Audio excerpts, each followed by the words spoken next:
The presenting sponsor of Rates and Barrels is Topps.com and Topps Project 70. Topps is celebrating the 70th anniversary of its very first baseball card design with a new program that pushes boundaries while paying homage to the company's heritage. Project 70 has brought together creators of all kinds for this extraordinary set.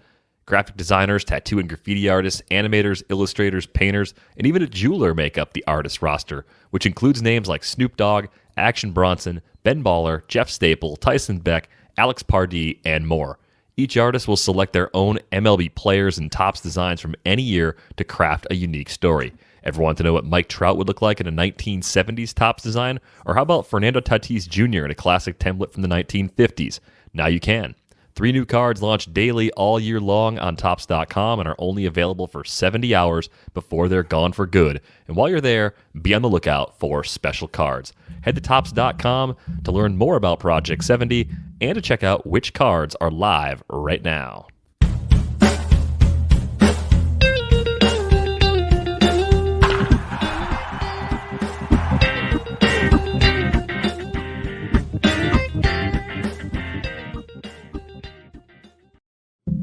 Welcome to Rates and Barrels, presented by Topps. Check out Topps Project 70, celebrating 70 years of Topps baseball cards. Hey, thanks to Jerome Chang for making us an awesome intro for the show. It's cool to have a logo and some music now on video. It's not just me selling something and then going with the show. A little awkward. So Jerome's awesome. Love the intro.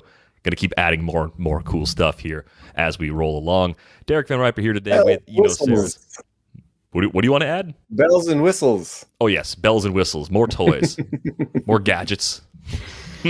More fart guns. Yeah. I've got mine ready if we need it. Yeah, I'm glad you still have that because I don't want to ask people who make cool things for a living to make fart gun sounds easier for us to use. I feel like if you're going to resort to that level, you should have to actually reach for the toy and use it. I just want a little button on my computer that I can touch. Can I just have a clip that does it? No, use the prop. It's funny to use the prop. So hit that like button if you're watching us on YouTube. Thanks to all of you listening along on the podcast version of the show. On this episode, we're going to talk about some new-ish pitchers, take a look at their stuff and command numbers, get a sense for what those guys might do as they get more and more experience here in the next few weeks. We have an email with the subject line, Freddie Peralta, greatest of all time. We are not talking about Freddie Peralta. It was just a clever trick used by one of our listeners to ask a question about velocity and whether or not velocity is overrated. So we'll tackle that question.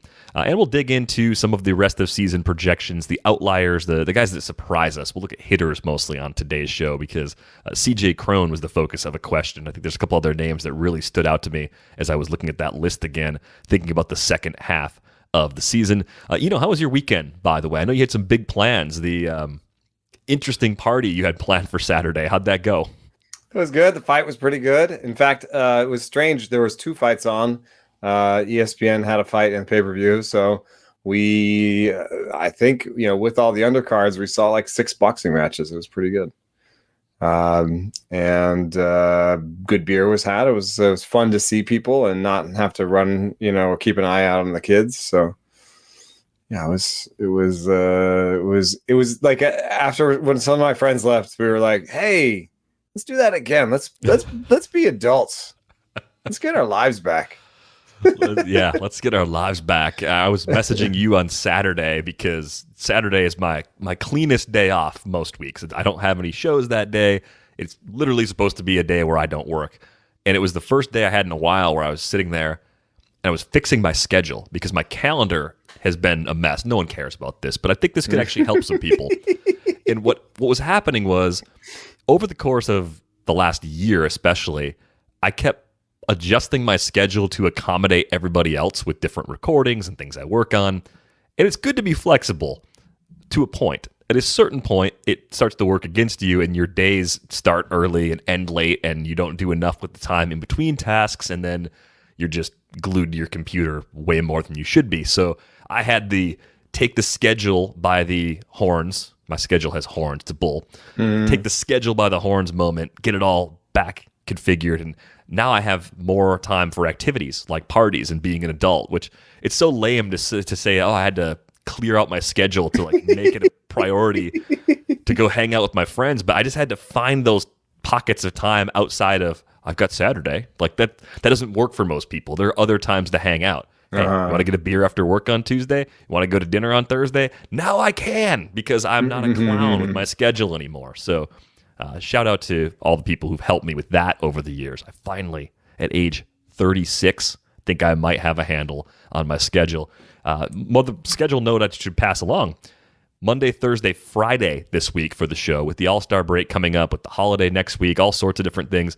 Schedule's going to be a little bit lighter, 2 shows per week each of the next 2 weeks. Dates to be determined, especially All-Star Week because of travel and different things going on. By the way, I'm jealous because as of right now, I don't think I'm going to make it to Denver for that wiffle ball game, but there will be more wiffle ball games in the future. I'm putting that out there for anybody who can't make it to Denver for that first one. Future gatherings will include wiffle ball now and forever. Yeah, also on, is it this Thursday? What's the date this Thursday? That's July 1st. Yeah, this Thursday night, I'm going to North Park Brewing in San Diego. It's because you manage your schedule better than I used to. So if you're listening and you're in San Diego, head on by. I think I'll just be there sort of early evening, happy hour time, 5 or 6 o'clock, sometime in there. See you at North Park Brewing. Nice. I like the impromptu gatherings. Those are a lot of fun, and I'm glad we're getting back to those. Let's get into some of these new-ish pitchers that people were asking about. I think we got individual questions about Zach Thompson from more than one listener, and he was also part of an email from Tim that included a bunch of names. So we'll start with Zach Thompson, the rookie in Miami. Overall stuff and command numbers aren't necessarily eye-popping. I saw a 94.2 for Stuff Plus, but 99.6 for Location Plus. But there might be a little more to the story here. As you look more closely at the arsenal, did you come away somewhat confident that Zach Thompson could be at least a viable home streamer, given that he makes half his starts in Miami?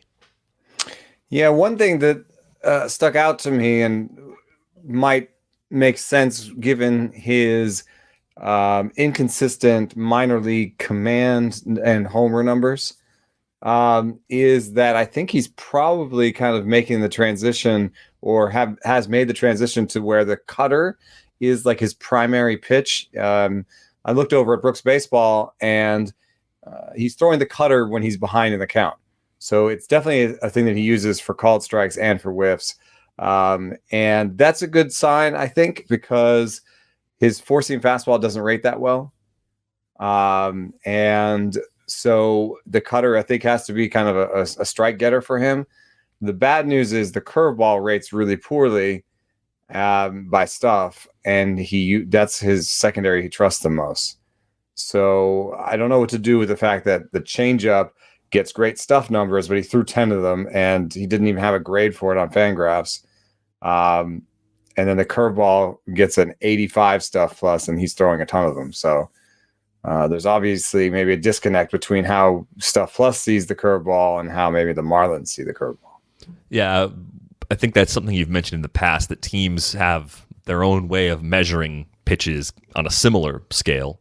Mm-hmm. And there's also the philosophy of different organizations, which maybe was part of why Matt Manning was throwing so many fastballs for the Tigers, for instance, right? Like we don't really always know the organizational philosophy. Like we can learn it over time, or at least try and understand it over time. And B, we certainly don't know what's inside the black box for each of those teams as they're looking at these pitches and trying to get guys to have success at the big league level for the first time. Yeah, and it's great that you bring up both of those guys, because they're both, I think at this point, probably on teams that are focusing on development rather than winning games every single night. And so there may still be some aspect of this with Thompson where they're like, he's got a good feel for the curveball, or he needs that curveball.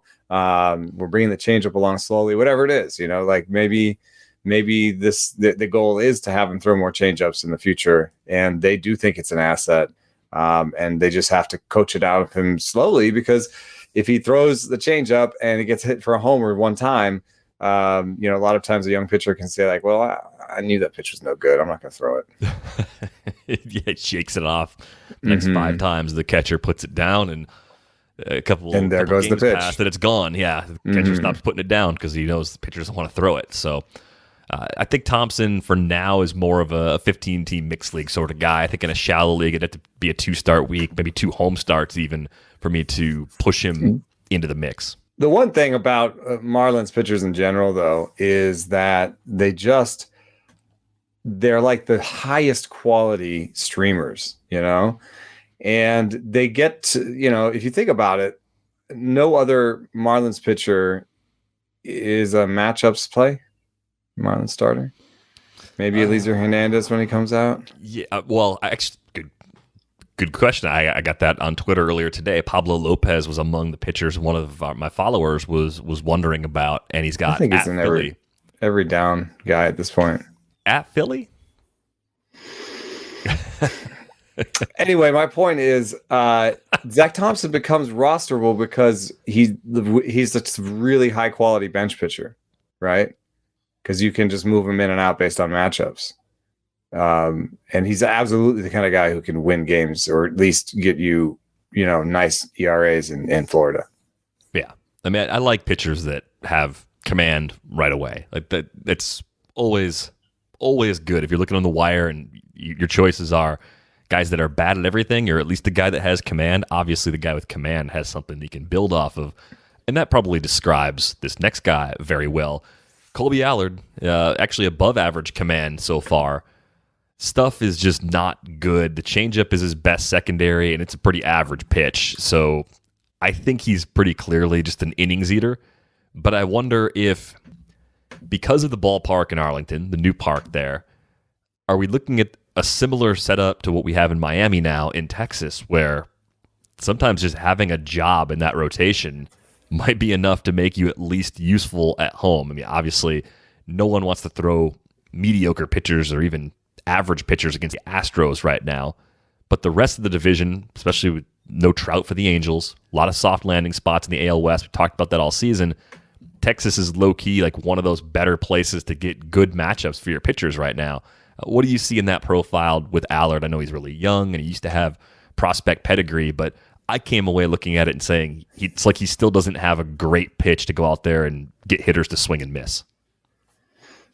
Yeah, no single pitch is above average either by itself or compared to pitches, but it's kind of like he has, 3 or 4 average pitches.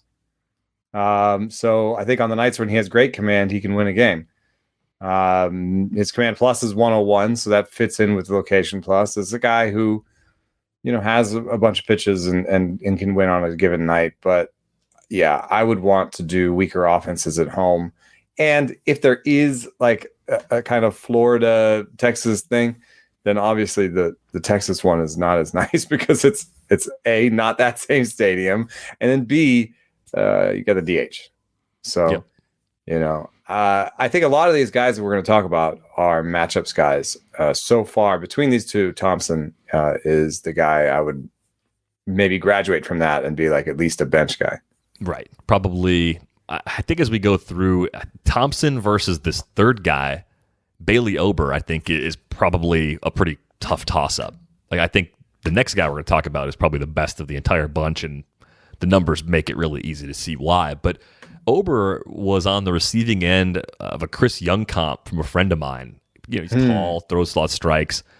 And when I look back at Chris Young's numbers, I always remembered great ratios, and I always thought, well, he's doing that because he pitches in Petco, and that's the whole story with Chris Young. And it really wasn't. Like the more I look back, he was a little better than I probably gave him credit for back in the day. So curious if you think that comp actually holds up with Ober, and also curious if you like anything in the underlying pitch mix that he could start to play up a bit more to get that stuff number up a bit higher.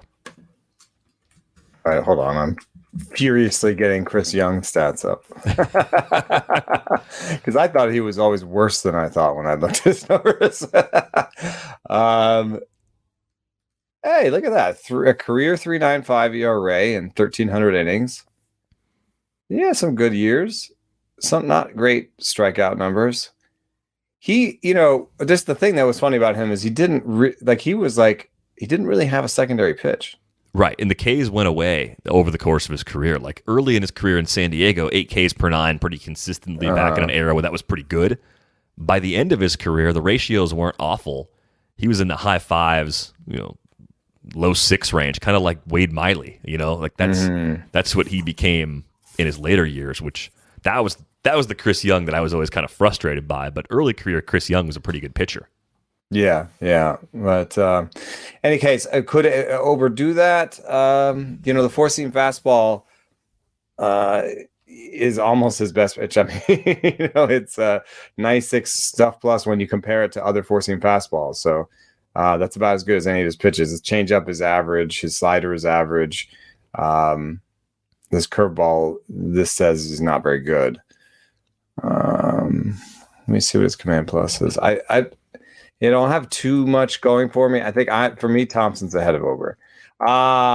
Here's something interesting about Ober. 117 command plus.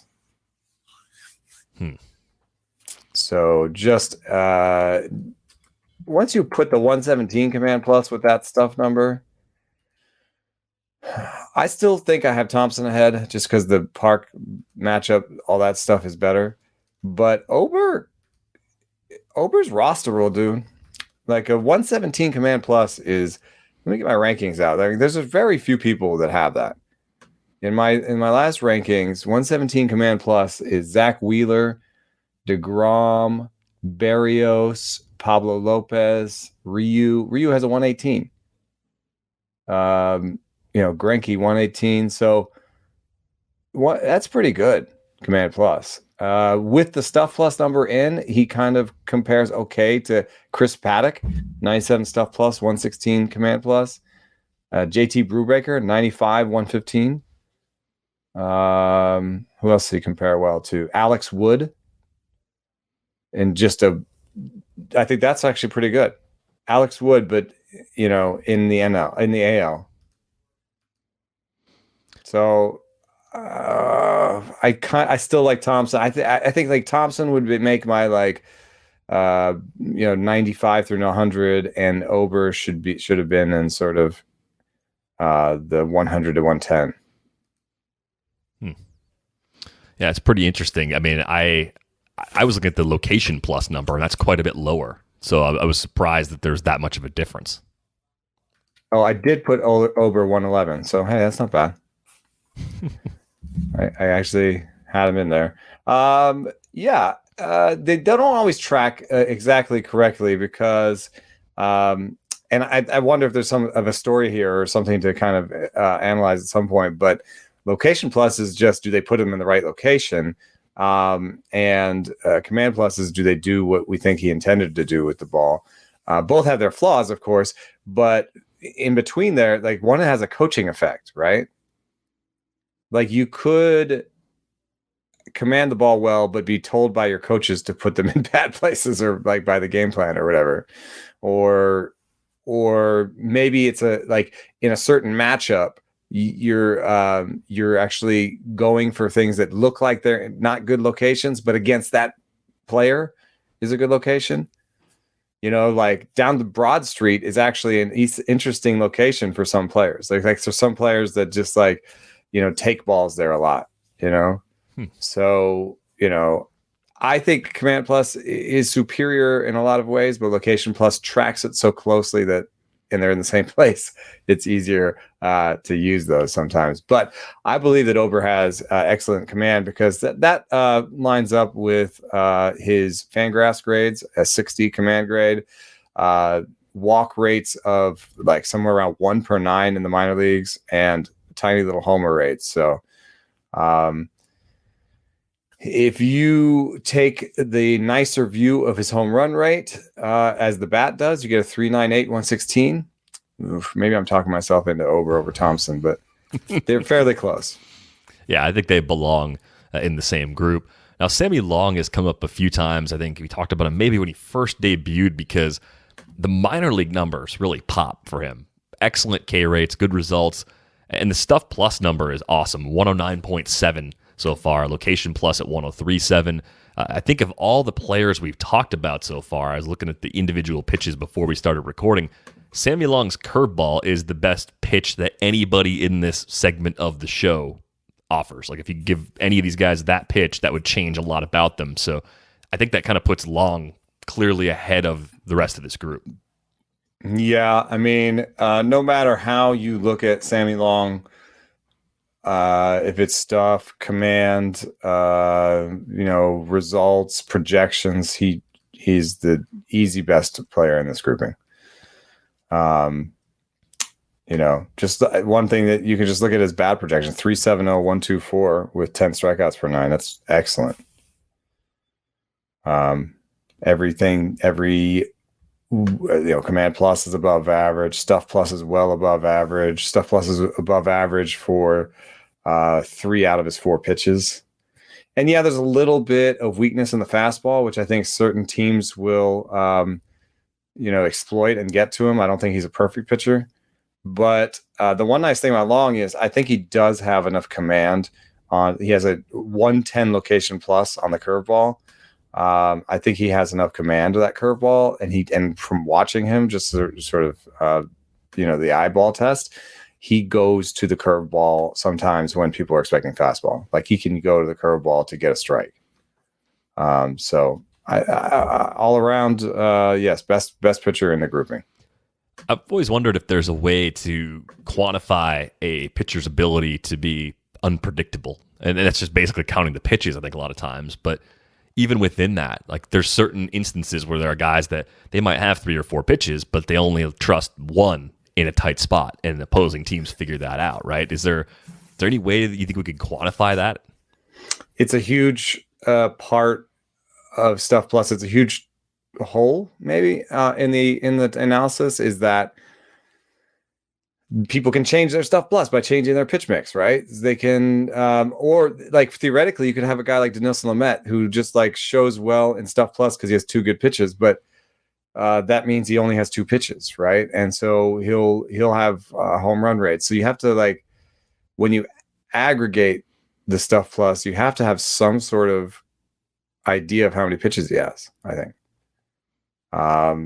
And it's not super easy. One thing that can tell us that it's valuable is that Mitchell Lichtman once found that if you add another pitch at 10% rate, at more than a 10% rate, it doesn't matter how good the pitch is, your third time through the order penalty goes down, and you can pitch deeper into games.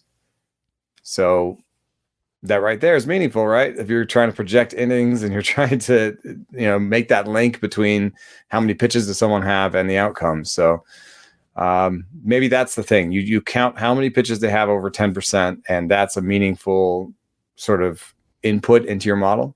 It's just number of pitches.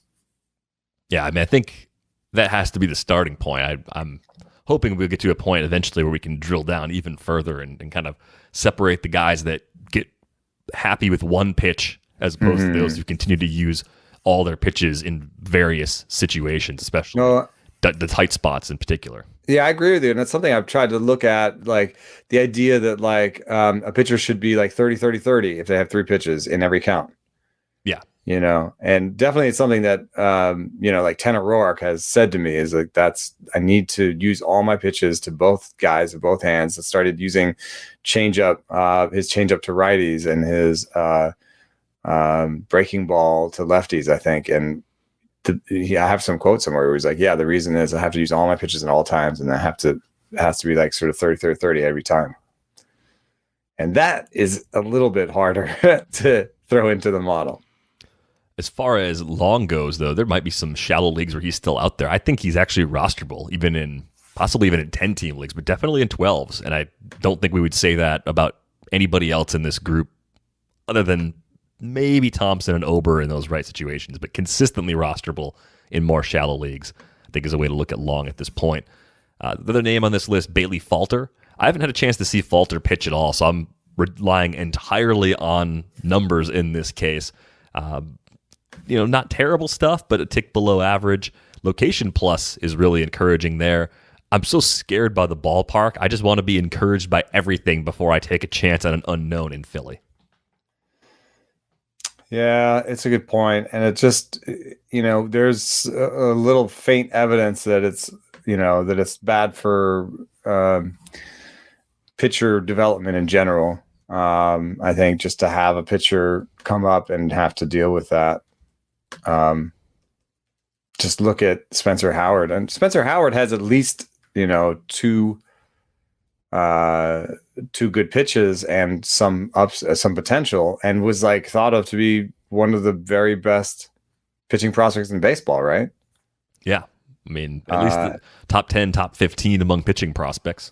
Well, you've got much less than that for Bailey Falter. I don't think, was he on any lists that were you aware of? Like, I don't think I've ever really heard of him before. That's what I'm saying. I didn't want to say it because it's like, I haven't heard of a player. Oh, you idiot. Like, he was, third best prospect, or like, it could be my fault that I haven't heard of him, but I was surprised by him.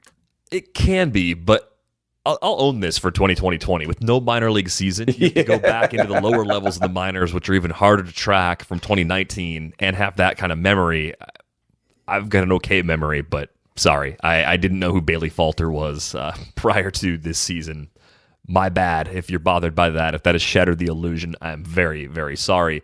Well, there's maybe more potential in Bailey Falter than almost anybody we've talked about. Really? At least by the Stuff Plus numbers.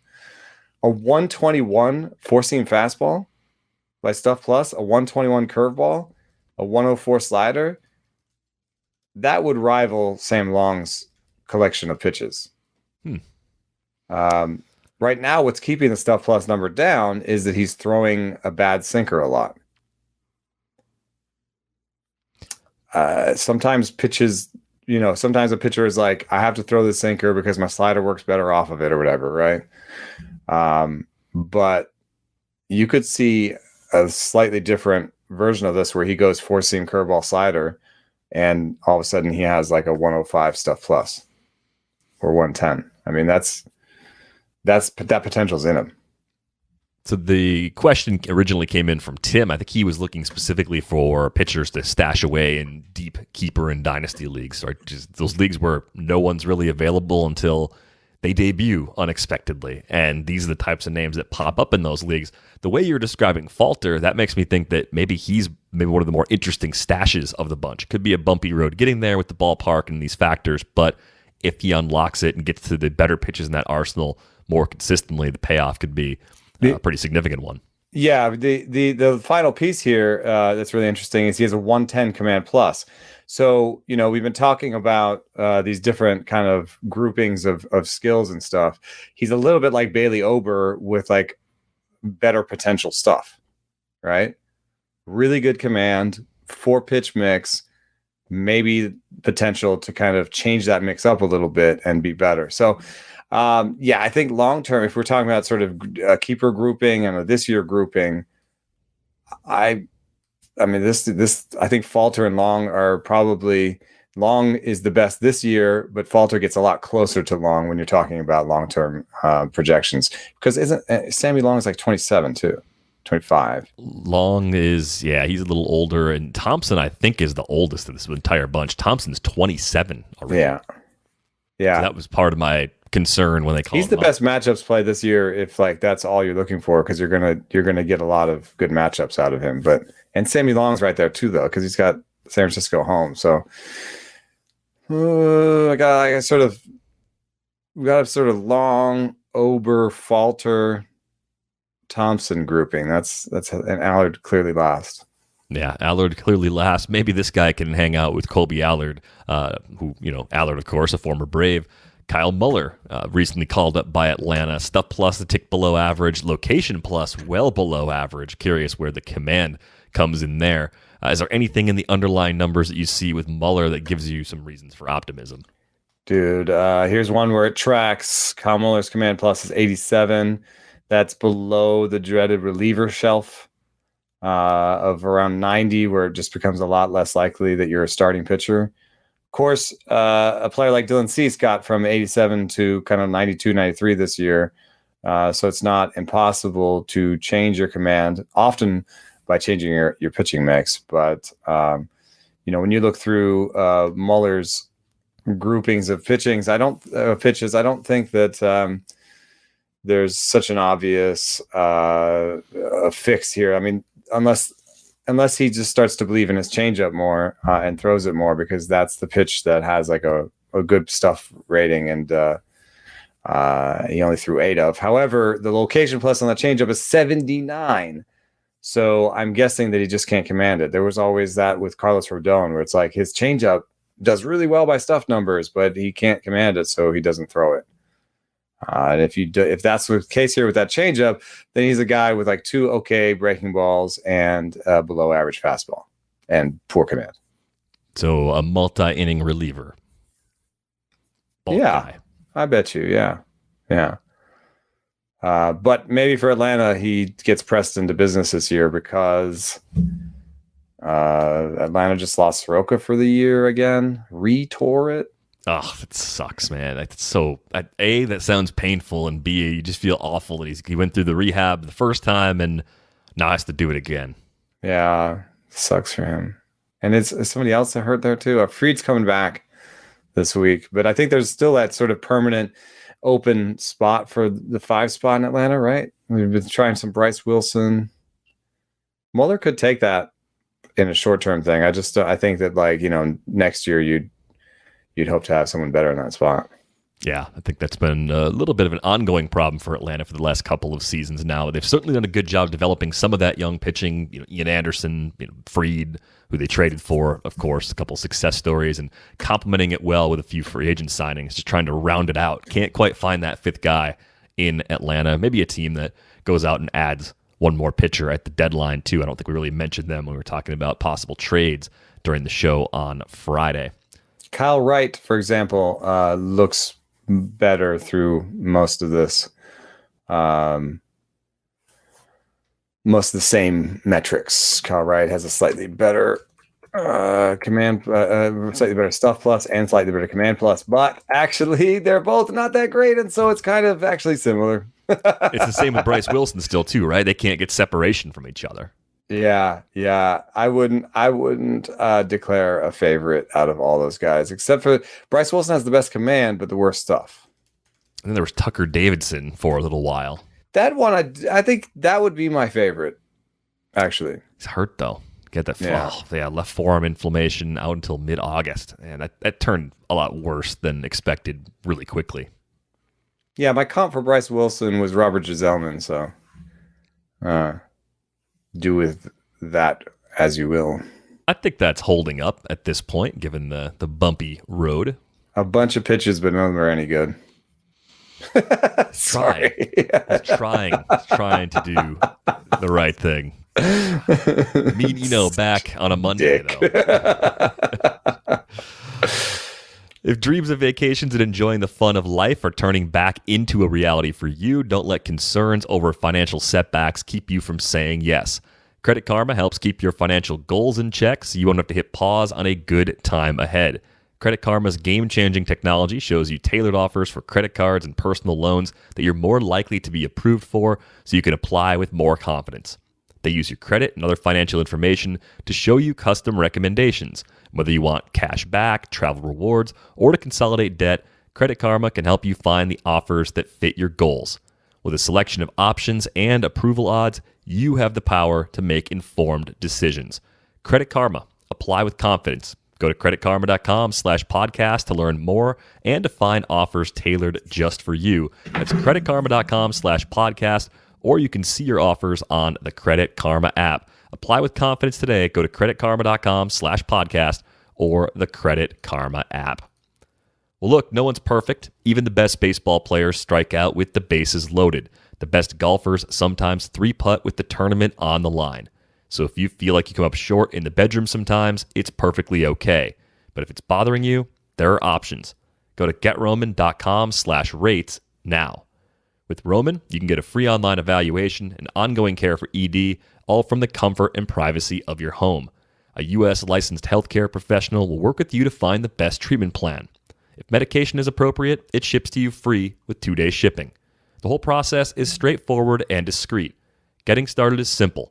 Just go to GetRoman.com/rates and complete an online visit. Take care of your ED without leaving home. Complete an online visit today to connect with a doctor and take care of it. Go to getroman.com/rates now to get $15 off your first month. Look, there's a straightforward way to take care of your ED. Getroman.com/rates. Get started now to save $15 on your first month of treatment. All right, the email, as I mentioned earlier, came in with the subject line, Freddie Peralta, greatest of all time. And I'd love to talk about that for hours on end. I could probably make a whole bonus episode out of how amazing I think Freddie Peralta has been this season. The question was actually about something else entirely. It was a good use of a previously suggested technique by me to get my attention from listener Keith. Keith read a recent piece from Michael Selfino of The Athletic on The Athletic, and was wondering if velocity is overrated, because Selfino was looking at big velocity risers and fallers on four-seamers this year and taking a look at how results have changed in either direction for those pitchers. So the question was, is velocity overrated? Obviously, there's much more to pitching than velocity, but it is a big part of it, especially in today's game. The article was very interesting to me, and you guys are the best with pitching stuff, so I figured I'd see if I could get your thoughts. Thanks, Keith. So what do you think here? Do you think there's a chance that velocity is being overrated? Yes and no. Sorry, I don't have an easy top line answer on that one. The reason it's not being overrated is it still matters a lot. If you look at fastballs that were thrown between 92 and 93 miles an hour, and you don't do anything but just look at that velocity band, the slugging on four-seam fastballs between 92 and 93 this year is 500. The slugging on four-seam fastballs between 94 and 95, which is above average velocity, is 445.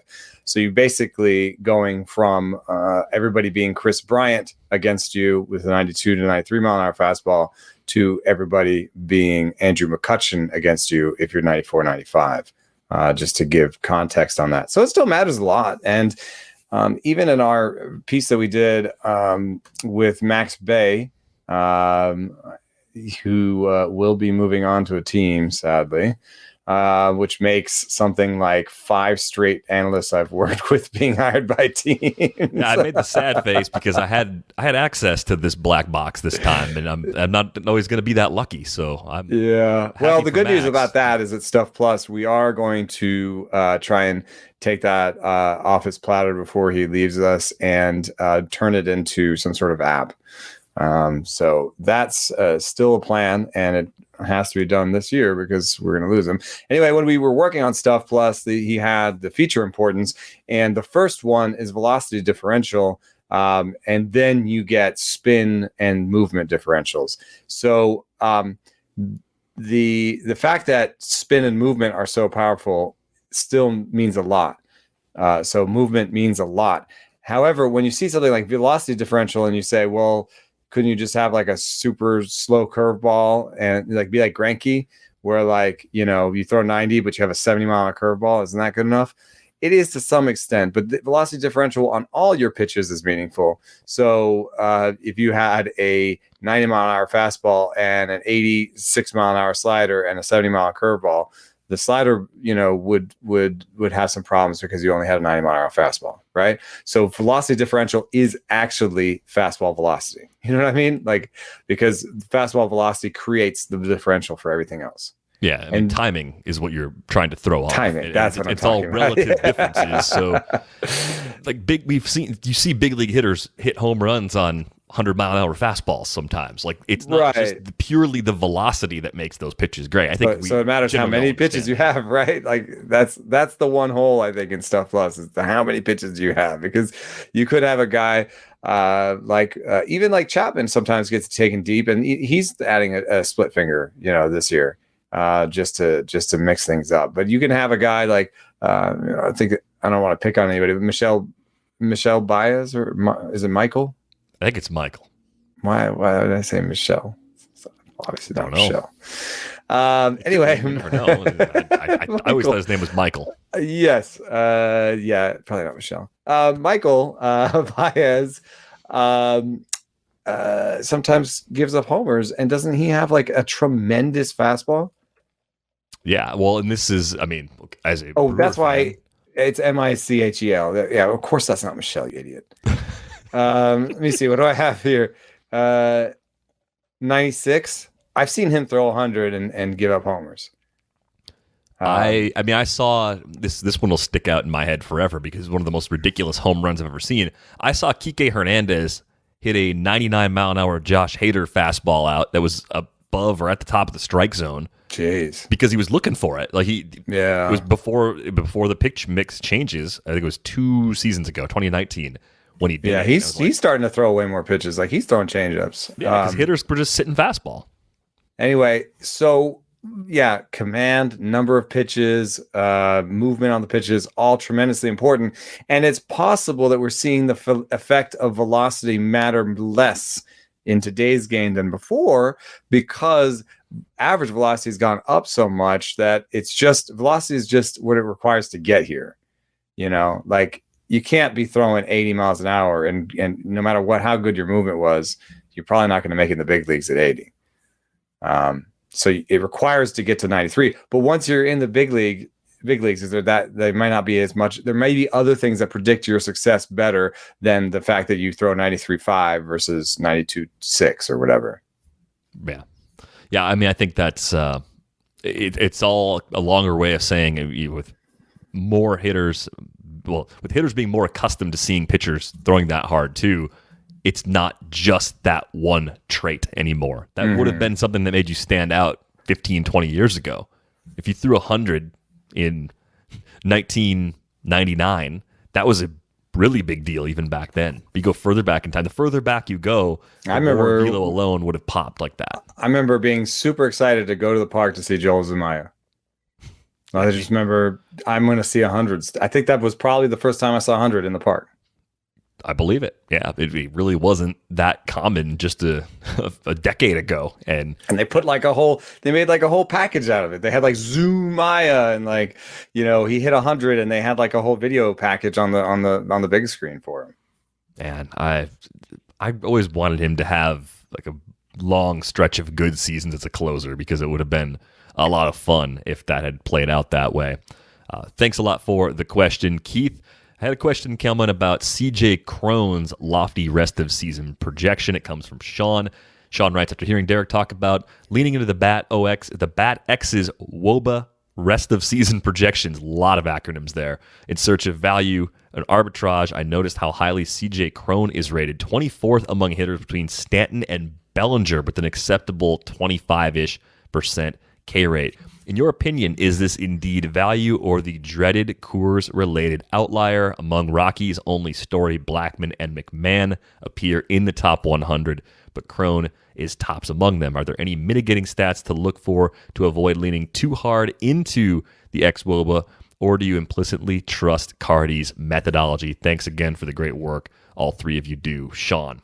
I think the first thing that came to my mind, is knowing that the Bat X has all the StatCast numbers factored into it. Cron is a barrel machine.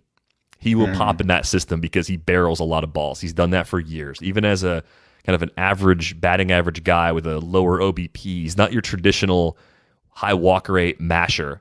He's really kind of that fringy, gets non-tendered type masher that when he runs good, he's really good. When he gets cold, it becomes difficult to play him every day. So I was surprised a little bit by this number coming out this high, and I did wonder if it was a Coors-related twist on the projection. I think Cron would be projected more favorably in the Bat X than he would be in other systems anyway. But I think the Coors factor is adding an extra layer here, and because we're talking about a guy in Cron who's almost certainly going to be traded in the next month, kind of figuring out where that number is going to drop in a more neutral or closer to average environment is probably an exercise worth pursuing, because I don't think Cron costs much in trades, relatively speaking. You can go out and get him in most leagues without a lot of difficulty. And you want to know how good of a player are you getting back? Are you getting a top 25 guy back, or are you getting more of like a 50 to 75 range hitter back in the return? Yeah, it is funny to see the Bat X give him a 260 ISO when like Steamer gives him a 220 ISO. But if you kind of cross your eyes a little bit and look at all the projections at once, like they actually tell a very similar story, I think. You know, a guy who's going to hit 260 and has like 25 full season home run power. That's kind of what his past seasons have told us, right? So there isn't that much variance in his career. And that suggests to me that he's, you know, even if he leaves Coors, he's going to be a 250 hitter with 25 homer power. Yeah, those are skills that I think he's pretty clearly owned for a little while. Not a good defender at first base, so that kind of factors into the real life value. But I think there are enough contending teams with a hole at that position where he could actually still be an everyday guy, still be in a good lineup, and possibly hold value close to that projection, even though I wouldn't expect him to meet that level. I think he does fall a tick below that. Yeah, and there is something to the idea that Coors is unique in that it has a road effect, basically, like where you see a certain pitch mix at home, and then you have to adjust to that. And then you go on the road and you see a totally different pitch mix, like, and you have to adjust to that. It's possible that CJ Cron has not taken the full advantage of the Coors effect because he's still dealing with some of that, like, home away nonsense, and just dealing with the recovery times that are different in high altitude and stuff like that. But I would say this, that just look at his current numbers, and if they're valuable to you in your league, then buy, because he's either going to do what he's doing right now, or he's going to do a slightly bit better. And I wouldn't depend on like a 270 average from him, which is what the bad X gives him, because that's the thing I think that is most dependent on what happens at Coors. And so if he gets traded out, so I think I would just depend on like sort of a 250 batting average from him. But I don't know that any of this is like easily put to test in any way, or like some sort of slogan, like where you can be like, yes, the bad X is great, but with people that switch to Coors, you don't believe it. I don't think there's a rubric here. I think sometimes if there's a huge difference in what you think of a player and what a projection system thinks of a player, you just have to poke around in the hood like we just did with Cron. Yeah, I mean, just looking at another Rocky, Charlie Blackmon, 359 projected WOBA the rest of the way. I just don't think he's that guy anymore, unfortunately. It just seems like he's a decent player, but not nearly like a top 40, top 50 type hitter. Is that number really just to believe? But I do think you get a little more of a lift from Coors than you should be getting on Cron right now. And it's weird looking at his splits. He's been actually really good in Colorado and awful on the road. Just those adjustments getting outside of Coors seem to be wreaking some havoc on him. He's hitting 207 with a 324 OBP and a 293 slug on the road so far this season, compared to 299, 385, 607 at home. I do like that he's walking more overall, though, too. That was one of the biggest knocks on him as a hitter. Didn't take a lot of free passes. 11.7% walk rate overall this year is really good for him. The other players on the top of this list, I know we mentioned Jesse Winker last time we looked at these. I still can't believe this, but he is projected above Christian Yelich now in terms of WOBA for the rest of the season, which to me, the exciting part of that is, holy crap, Jesse Winker is like an MVP caliber bat, or he's tracking that way, which is really exciting. And I think a natural question for me when I see something like that is, let's try to find the next one. Like, we always liked Winker as a hit tool guy that was developing the power. All of it's coming together for him. Who could we be talking about maybe a year from now as having elevated himself up into this group of hitters somewhat unexpectedly? Like a guy that definitely does damage, but doesn't do as much damage with power right now as he will in the future. Alex Verdugo, I think, is a guy that's previously come up as part of the conversation. Is there anybody else that's caught your eye lately, like a hit tool over power guy at the big league level that is a little bit young and could still take that last step? I did a search here where I've got players under 25. Let me open up the plate appearances. I have it qualified. I'm going to do 150 plate appearances and see if anybody else. And I'm sorting reverse by strikeout rate. So the best strikeout rate guys that are under 25, and then looking at their ISO and just sort of guessing who I think will be more. I mean, obviously Soto is going to hit for more power in the future. Tyler Stevenson pops on this list, 17% K rate, 161 ISO. Pavin Smith is an interesting name in Arizona. Gleyber Torres, could just be on some crazy huge oscillation switch and come back and hit 30 homers again. Jonathan India is on this list. Alex Kirilloff. Multiple Reds in there. Kirilloff, his projections are already pretty strong for a guy with very limited big league experience. I was surprised by that because people were asking me a lot of questions about lineups, and if there was an ad drop, I think someone was asking if it should be Hira or Kirilloff for the rest of the season. And I was telling this person to stay on Kirilloff because the projections are quite a bit better. Yeah, I've got a name for you, and I just wish he played in a different park, but I've got a name. Dylan Carlson. That's the one I kind of like the best. I see hit tool. I see all fields power. I do see a really tough home park though. But I could see him hitting, 18 or so homers this year. And then going next year and hitting like 27. I like that. I think that definitely makes a lot of sense too, just based on the player he's expected to become and the adjustments he's made so far. I mean, I'm impressed by what he's been able to do at his age. And I think with Carlson, the other thing I'd be looking at in this case, low K rate was a big part of it, like you said. Mm-hmm.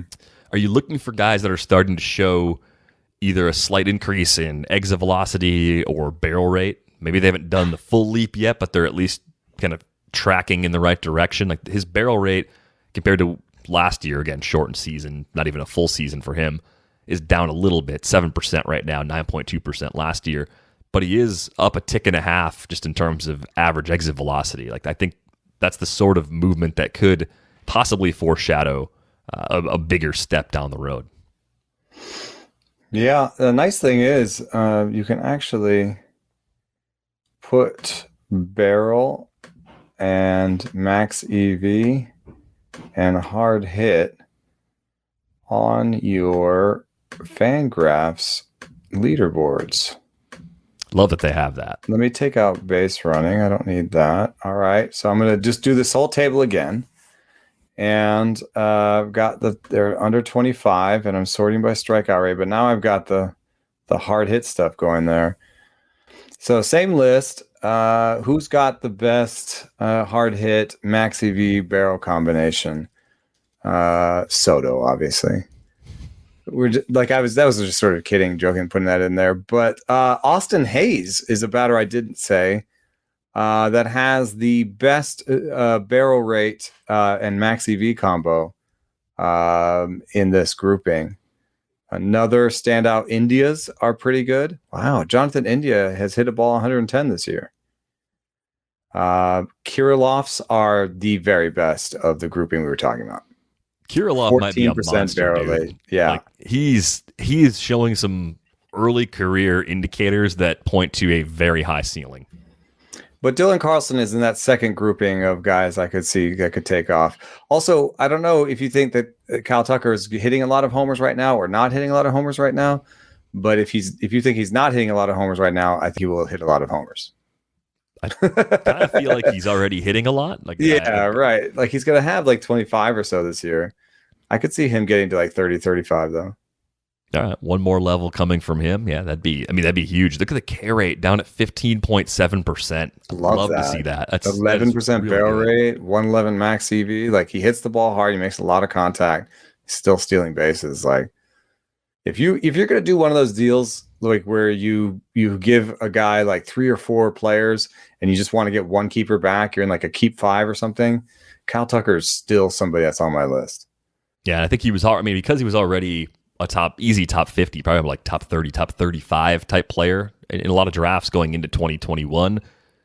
You're not going to get discounts on him anywhere, but he could be a future first rounder that you're not quite paying first round value to get right now. I think that's the type of ceiling we'd be talking about. If he's a 35 home run guy and he's striking out less, that batting average is probably going to tick up above the 260 range. He's already shown a nice floor though. He's hit 269, 268, and 265 going back to 2019. So if he goes up to their level with that power, with the K rate down, it could be 280, 290, maybe even a 300 type season with all that power and with some speed to go along with it. If he's hitting home runs like that, he's probably not running quite as much, but that's easily first round ceiling from a guy that earlier this year at one point looked like he was a little bit of a bust for 2021. I mean, like the beginning of the season from Tucker was kind of ugly. Yeah. I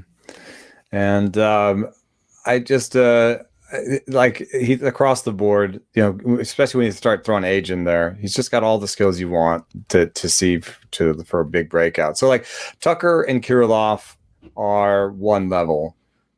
Maybe with Carl, I'm not sure if Carlson belongs there, but maybe Carlson's like sort of in there with that trio.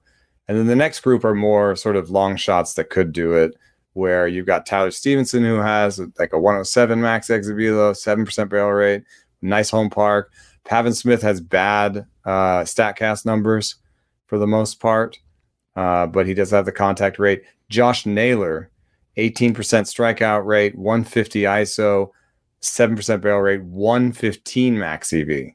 So that's an unfortunate injury for him. But if you're in this position where you can just stash someone like Hayes, Naylor, or Stevenson, that's I wouldn't necessarily go out and spend a lot to get them because they're the next Winker or whatever, but they do have some of the same skills. Yeah, and I think Hayes and Stevenson, relative to the other names we're talking about, you can very easily trade for those guys in long-term leagues. If you're not going for it this year, even if you are, and you want to get interesting players back as part of a return, they would make a lot of sense. I mean, with Hayes, he's such a good defender that I think he can carry a lot of playing time that way and keep getting more and more opportunities to improve.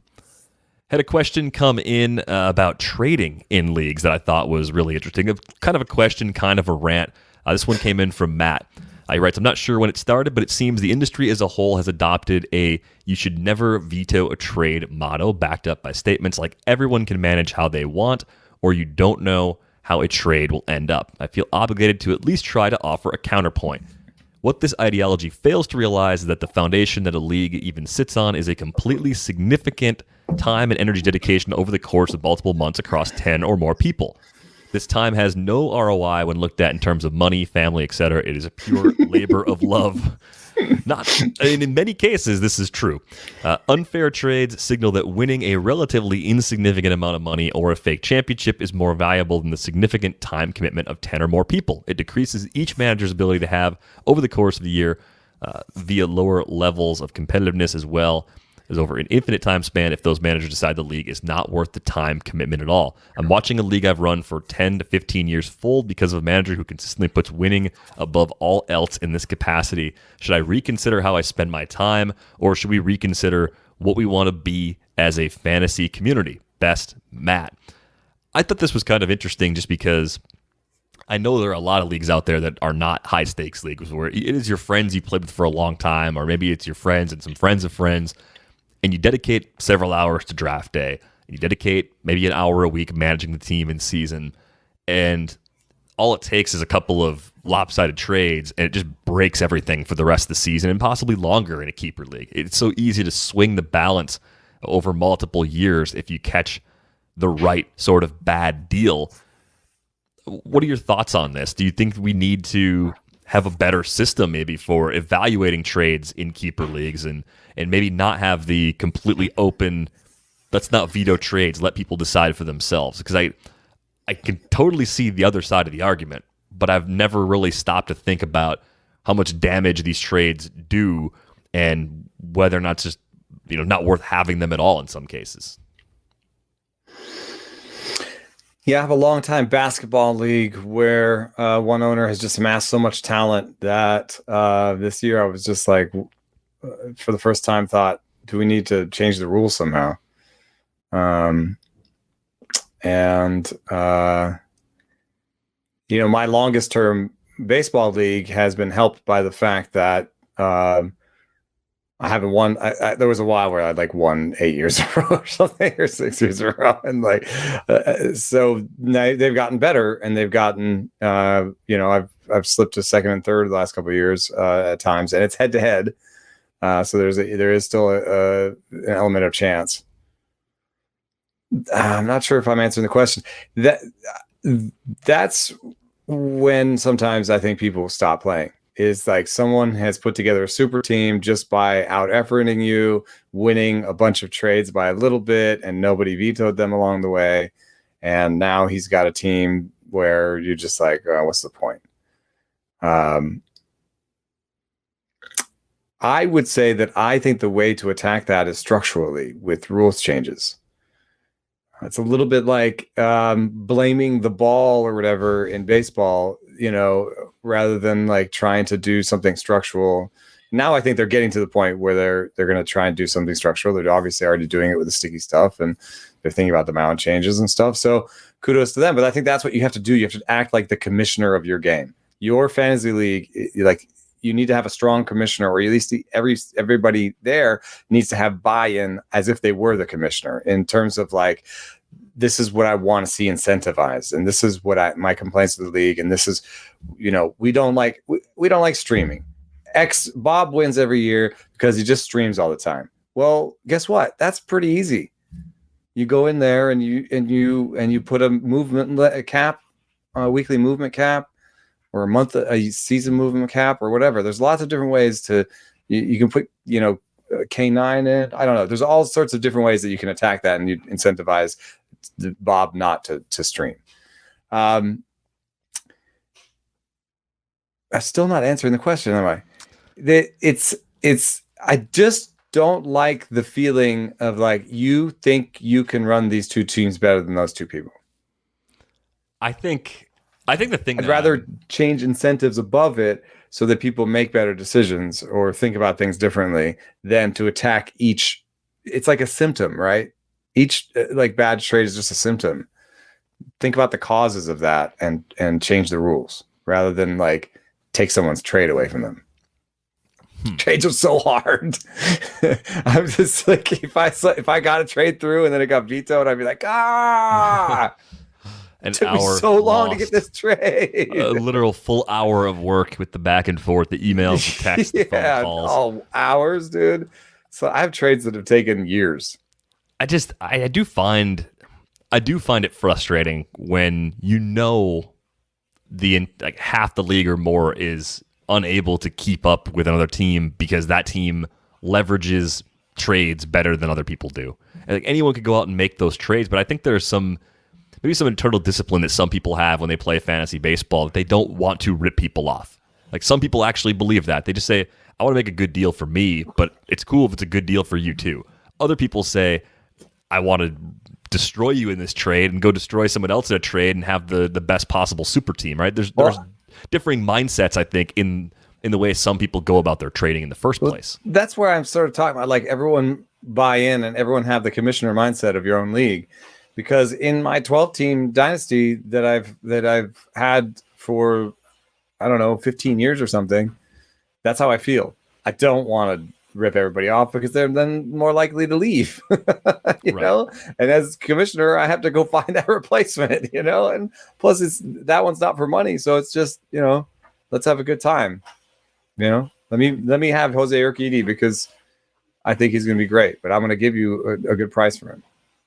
So I guess to answer Matt's question, I don't think having trades without vetoes works for every league. I think you need to know the quality of the people you're playing against and how they view long-term value. And I would start with some kind of veto system if my league were new and see if we could take it away over time. Because if you have a couple of managers in your league who are new or they just don't see it the way that the bulk of the league sees it, that can wreck the league quickly. You still want to be friends at the end of this. You still want to have fun with this. Like, it is more of a labor of love in most cases than it is a high-stakes game. Like, the high-stakes arena is great, but it's an outlier. Most people don't play that way. And not surprisingly, trades aren't really allowed in most high-stakes situations. Right, because of the possibility of collusion, and it's totally understandable. So rather than not have trades at all, because I think it does create another path to make teams better in the long run and in the short term, it's good to have activity in the league throughout the season. I would say have a veto system in place if you are fearful of horrible trades wrecking the league. And I think how you specifically make that, is it half the league, 2/3 of the league, 80%, whatever the cutoff is, how many people need to veto a trade? I think you can kind of scale that accordingly based on how flexible you'd like to be. Like if you want it to be generally pretty flexible, okay, half the league says yes, it's a good trade. I don't know if you necessarily want to put that in the hands of the commissioner, because I think that's another way to make people very salty. If you and I work out a trade, we think it's fair, and it goes to the commissioner, and the commissioner by himself or herself can just say, nope, not happening. I don't think that necessarily works well in most leagues either. I did commissioner approval, and I told everybody I'd basically approve everything. So it was basically a no veto policy. Yeah, so it's a bummer. Matt, I wouldn't reconsider how you spend your time. I would say just try and tweak a few things about the league. Talk to the long-term people that have been in it. See what you can do that works for you guys. And I actually like what you're saying there, Derek, that like maybe it's not something I've thought about before. It is another rule that you can use to incentivize play that you want, right? So I like how you're saying, like, if you're starting up a league, maybe it makes sense to have that in place so that you can figure out, like, especially if you're a bunch of strangers on the internet, you may not know, oh, one of these kids is like a 12-year-old, you know, is like somebody's kid is in this league and makes a couple trades. You're like, whoa, check out Fangraphs, dude. Like, check out these projections, and make it a teaching moment. And maybe at the beginning you have vetoes, and then maybe over time everyone sort of gets to a certain level of play, and then you can remove those vetoes. I hadn't really thought of kind of scaling back, and maybe you can even sort of write that into the Constitution, or maybe this person, maybe for his league, let's reintroduce vetoes and see if that changes gameplay. Yeah, hopefully that league stays together. Hopefully you can figure it all out, Matt. But I understand the frustration for sure in cases like that.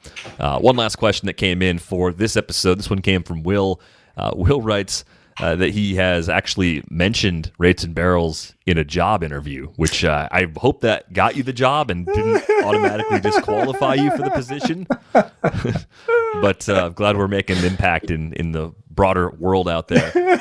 So Will is in year 2 of an ESPN points league with a bunch of analyst work friends, and they've begun discussing manually adding a point if a position player pitching gets checked for a foreign substance, like Harold Castro, or if a pitcher drops trow during a foreign substance check, a la Sergio Romo last week.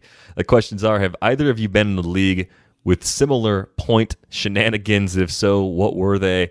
And finally, more so for Eno, is there anyone out there tracking the number of foreign substance checks per pitcher if they continue to perform these out in the open?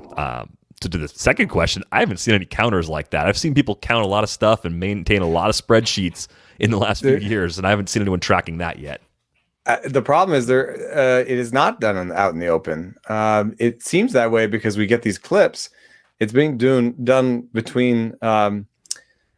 It's being done in the commercial break, so it isn't something that somebody could, with an MLB TV account, could just fire it up and watch all the games and count it. Yeah, you can't track it nearly as effectively as you'd like. I can ask Stats. Stadium feed? Stats has stringers, you know. Yeah, so they get a different feed, right? Oh yeah, they're at the game. I think so. And or they have like the sort of quad box thing, because, for example, I know that Stats for command knows what the catcher is signaling every time, and that's not on MLB TV every time because you don't always get the good view of the catcher's crotch. So anyway, yeah, good view, bad view.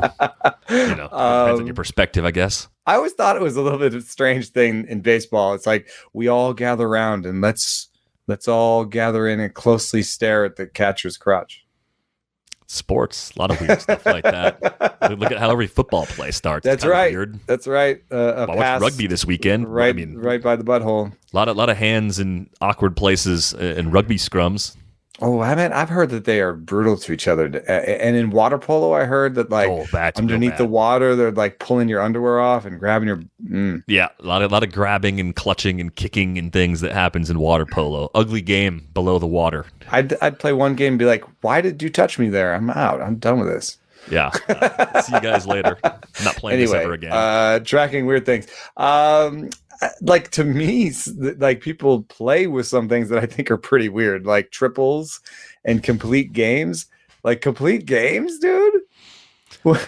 Complete games, you might as well put no hitter in there because People do that. How many people are throwing complete games that aren't no hitters these days? I haven't played any leagues in the last 10 years that have ridiculous categories. When I first started playing fantasy baseball, I'm sure I played in a league that was like 10 by 10. So doubles were a head-to-head roto counting stat. Triples were a head-to-head roto counting stat. Caught stealing. Triples are disappearing, though. It's this rough one to use. Yeah, it's been a long time since I played any of those. I've never played in a league that rewards anything just totally outlandish. Players getting ejected from a game, or players eating food when they run over by the fans and for a foul ball. Like you could do that, but to me, it just adds an element of fun randomness that is too random for my liking.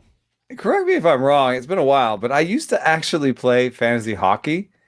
And if I remember correctly, one of the standard categories in most hockey leagues is penalty minutes. Yes, which is weird because many of the players who as score a positive are not players who spend a lot of time in the penalty box. So then you kind of need to balance.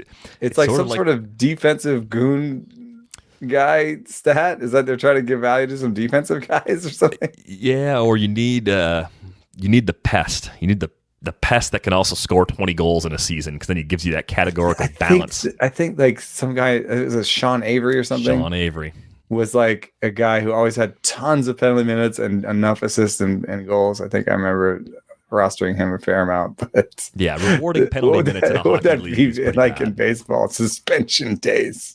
Days suspended. Mm-hmm. I don't know. If Hector Santiago teaches us anything, it's that when these rule enforcements change and things like this happen, the first person suspended is always Hector Santiago or Alex the clubby in the Angels clubhouse. It's not any of the big names that could have gone down. But to be fair, I've seen some pretty big names on this spin rate dropper list.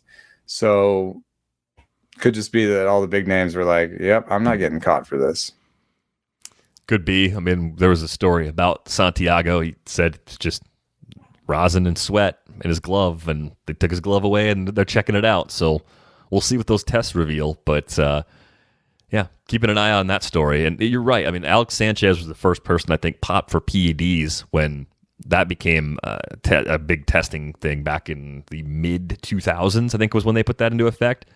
And he was a speed over power guy, like not the kind of guy you would have assumed to be taking any sort of PED because he wasn't your prototypical bulky power hitter. Mm-hmm. In Santiago, You're like, this guy's not throwing particularly hard. Like, why would we assume that he's doing anything? It's very strange how that always works out. Yeah. And the link there that I hadn't thought of before, you were just talking about it with PEDs. Like, I think some of the richer ones didn't get caught because they had paid scientists, to stay ahead of the testing process, right? That had to have happened. It has to be happening right now. The number of people using steroids in baseball is not zero. Yeah, but we like to think no one gets zero. caught anymore, but it's like, the major leaguers that are using is not zero. Doesn't that mean that your testing and your enforcement is piss poor? Like, realistically, like if you can't catch the cheaters, are they even trying them? Well, they catch they always catch like 2 or 3 minor leaguers a year or something. But yeah, that says to me like, oh, once they get to the big leagues, they get the big league money and they know where to go.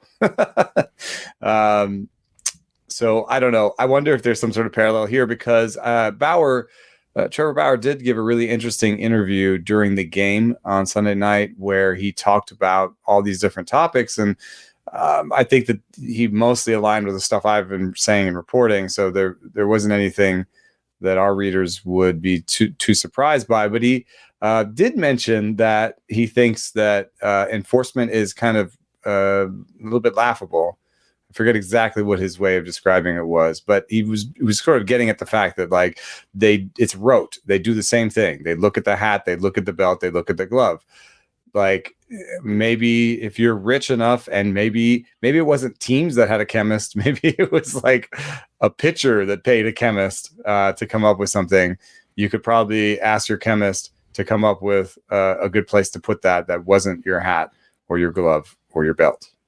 Well, yeah, I mean, I think you could ask a lot of scientists where to hide a substance, but the chemist is going to give you the substance that's least likely to harm you while you put it on some random part of your body, and to make it, the tacky, extra sticky. Yeah, stuff if you just like went out there and it's just covered in spider tack and called it your new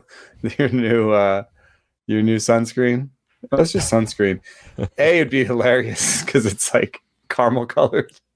And then B, when you tried to get that off. Oh, gross. So bad. It'd also be funny. You remember the Lake have Erie, to rip every arm hair out. Remember the Lake Erie midges in Jabba Chamberlain a few years ago in Cleveland? Oh, yeah. Imagine those things hovering around a pitcher covered in spider tack and the bugs getting stuck on the guy too. Like there's so many fun ways this could play out. I hope we're that lucky. Oh my God. We should just have like a high level independent league that does the exact opposite of everything that baseball does, And it's just like, hey, if you're bored of playing, for those other independent leagues, come to this one where we encourage the craziest sticky stuff usage. We have like 3 cans out by the mound. They got the charcuterie board out there. Yeah. That's what you want. Like basically you take Bob Ross's palette and just cover it in sticky stuff. And then the play-by-play announcer is like, ooh, look at that. He went to the Vaseline on the thumb and the spider tack on the fingers. I think what is coming is this. I was thinking about spider tack this weekend because among the many fun things I did as a grown-up with a little bit of time off on Saturday, as I was watching cornhole on TV.